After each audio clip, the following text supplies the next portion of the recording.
পুরস্কার এখানে পাবেন, তাদের সংখ্যা এখানে আছে।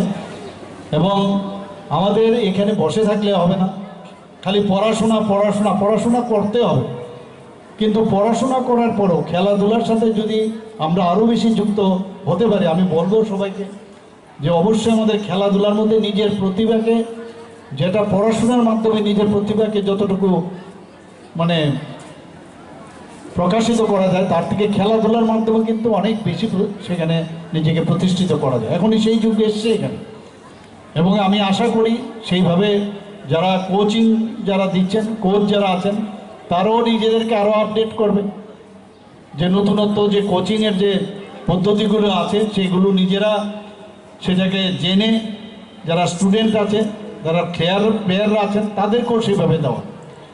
এবং আমরা সবাই জানি যে a tree is known by its fruits, কাজেই তার একটা ভালো প্লেয়ার যদি হয় তাহলে তার যে সম্মান কিন্তু কোচের উপরে যায়। এখানে দীপা কর্মকার আছে, আমরা সবাই জানি, ওনার কোচকে এখনও সবাই দ্রোণাচার্য হিসাবে সবাই জানে, এবং দীপা মানে একের সাথে একটা ওর দ্রোণাচার্যের যে বিষয় সেটাও চলে আসে, তোকে সম্মান দেওয়া হতো না।